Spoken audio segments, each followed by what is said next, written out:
কেমন আছো সব আমার মিষ্টি মিষ্টি বন্ধুরা? Welcome back to my channel. সবাইকে জানাই গুড মর্নিং। অনেক দিন বাদে সকাল সকাল ভিডিওটা আমি করছি, যদিও তোমরা ভিডিওটা পাবে অনেক বেলায়, তখন আর মর্নিং থাকবে না। তোমরা কি কিছু শুনতে পাচ্ছ? আমি ভিডিও এডিট করছি আর পাপা আমার দিকে তাকাচ্ছে আর হাসছে।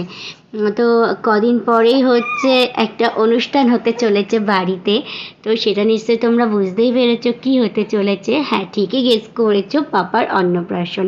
আর এখন দেখো, তারপরে সকালের খাবার আমি খেয়ে নিচ্ছি। খুবই সিম্পল খাবার, ডালিয়ার ভাত রয়েছে এখানে, আর এখানে রয়েছে ডাল সেদ্ধ, কাঁচা পেঁয়াজ আর কাঁচা লঙ্কা দিয়ে মাখা। এইরকম সিম্পল খাবার খেতে তো আমার খুবই ভালো লাগে।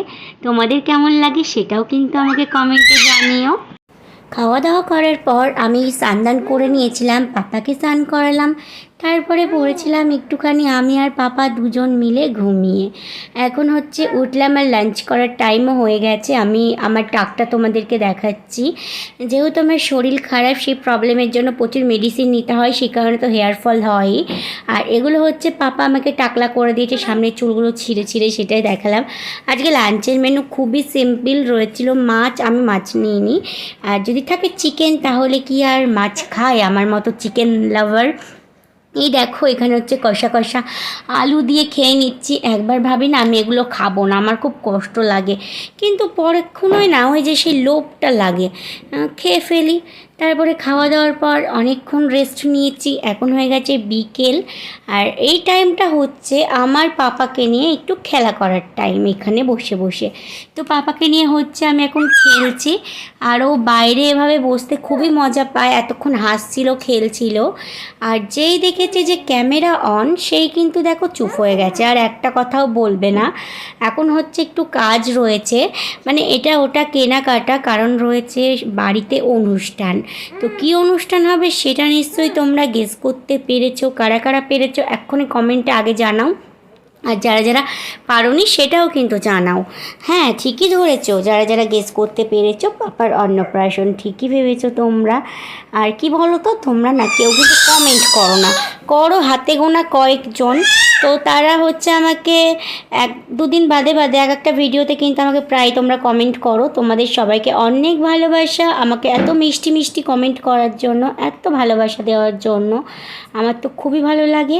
এই দেখো, আমি আমার টাকলুকে নিয়ে এখানে বসে রয়েছি। বিশ্বাস করো, মা বাবা বর ছাড়া আমাকে তো তেমনভাবে কেউ ভালোবাসেনি। তো তোমাদের এই রকম কমেন্টগুলো দেখতে যে আমার এত ভালো লাগে, এত ভালো লাগে, আমি কি বলবো। আমি তো সত্যি মাঝে মাঝে কান্না চলে আসে। আর এই দেখো, এখন রথের মেলা চলছে। তো রথের সময় কি খেতে হয়? কাঁঠাল, আম, তারপরে খেতে হয় জিলাপি, পাঁপড় ভাজা। যেহেতু পাঁপড় ভাজা আমি অতটা পছন্দ করি না, তাই আজকে জিলাপি নিয়ে এসেছে। তো সেই জিলাপিটাকেই এখন পাপাকে কোলে নিয়ে খাচ্ছি। পাপাকে বললাম তুমি একটু শোবে, আমি একটু খাবো। ওকে যেই আমি শোয়াতে গেলাম, পাপা প্যাঁ প্যাঁ প্যাঁ করে কান্না জুড়ে দিল। পাপা শোবে না, আমি তাই ওকে কোলে নিয়েই জিলাপিটা খাচ্ছি। আর পাপা না খাওয়ার জিনিসটা বোঝে না এখনও তো 5 মাস হয়নি, আর 5 মাস না ওর পুরোপুরি কমপ্লিট হবে না, তাও ওর ভাতটা দিয়ে দিচ্ছে। এই ব্যাপার। আর জানো তো যে পাপার 18 তারিখে হবে 5 মাস, আর 12 তারিখে পাপার ভাত দেবে। তো এটা আমার প্রথমে আমি বলছিলাম যে আগস্টে হতো, না হলে 6 মাস হয়ে গেলে। আগস্টের 9 তারিখের কথা তোমাদের দাদাভাই বলছিল, আমার বার্থডের দিন। তো আমি বললাম না থাক, তাহলে আগেই করে দাও। আর জিলাপি খাওয়ার পর আমার একটু চায়ের নেশা লাগছিল, যদিও আমি এগুলো খাই না, আমি ডায়েট করছিলাম। দেখেছো, আমার ডায়েট কদিনে বন্ধ হয়ে গেল। মানে যে সব সময় যে খেয়ে যাব সেটা না। এই যেমন সকালের দিকটা আমি ডালিয়া খেলাম, আমি যে কন্ট্রোল করি কেন করি জানো? এগুলো কন্ট্রোল না করলে কেমন ফুটবল হয়ে গেছিলাম, দেখতেই তো পেলে। প্রেগনেন্সির সময় তো আর ডায়েট হয় না, তো তখন আমি ভাত খেয়েছি, যেটা পেরেছি সেটা খেয়েছি, তো সে কারণে কেমন ফুটবল হয়ে গেছিলাম। এখন খাচ্ছি বিস্কুটটা। আমি রান্নাঘরেই রয়েছি, পাপা পড়েছে ঘুমিয়ে। আর আমার টাকটা দেখতে কি সুন্দর লাগছে না? আমার টাকটা দেখতে কেমন লাগছে তোমরা কিন্তু কমেন্টে জানাতে একদম ভুলো না। আর আমার মতো এরকম টাকলা হয়ে গেছে কে কে সেটাও জানিও।